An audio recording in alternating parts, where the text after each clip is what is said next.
আওয়ামী লীগের যে secretary general অর্থাৎ উবায়দুল কাদের, তিনি বাংলাদেশের ইতিহাসে একজন রাজনৈতিক জোকার বা পলিটিক্যাল ক্লাউন।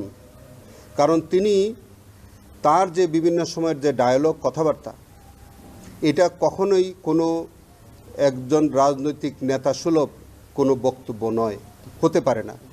তিনি একজন টিকটকার হিসাবে তাকে সকলে অবহিত করেন।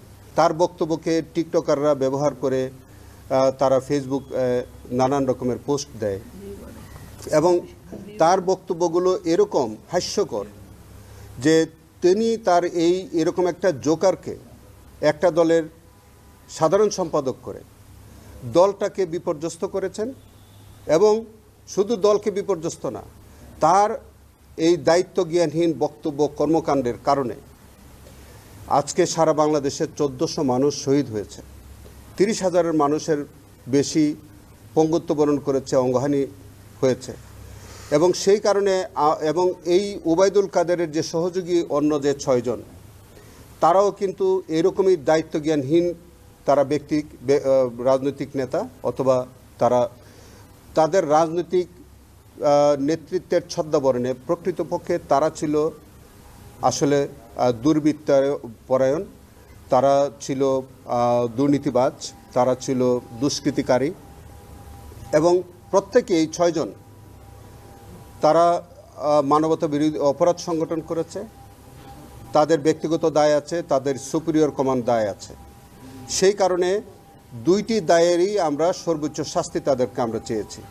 তারা সরাসরি অপরাধ করেছে, তারা দায় স্বীকার করেছে, তাদের স্বীকারোক্তি আছে, তাদের বক্তব্যের ভিডিও ফুটেজ আছে এবং প্রত্যক্ষদর্শী সাক্ষী আমাদের শহীদ উসমান হাদি বলেন, মাহিন সরকার বলেন এবং ভিকটিম শহীদদের পরিবারের পক্ষ থেকেও অনেক প্রত্যক্ষদর্শী সাক্ষী তাদের বিরুদ্ধে সরাসরি সাক্ষ্য দিয়েছে।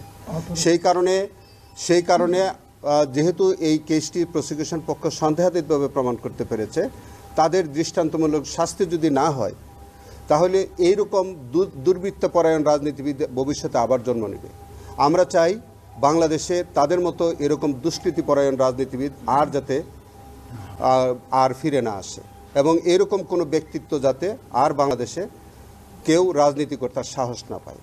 সেই কারণে তাদের বিরুদ্ধে আমরা দৃষ্টান্তমূলক শাস্তি দাবিকে সম্মান করত। যে ব্যক্তি একটি শেখ হাসিনা বলেছে রাজাকারের নাতিপুতি, এই বলে আমাদের সাধারণ ছাত্রছাত্রীদেরকে রাজাকার হিসেবে ট্যাগ দিয়েছে, সেটার প্রতিবাদ স্বরূপ আমাদের সাধারণ ছাত্রছাত্রীরা বলেছে যে রাজাকার কে বলেছে স্বৈরাচার। তারা স্বৈরাচার এই অংশটা বাদ দিয়ে শুধু রাজাকার বলে, রাজাকারের নাতিপুতি বলে ট্যাগ দিয়ে তাদেরকে চরিত্র হনন করেছে।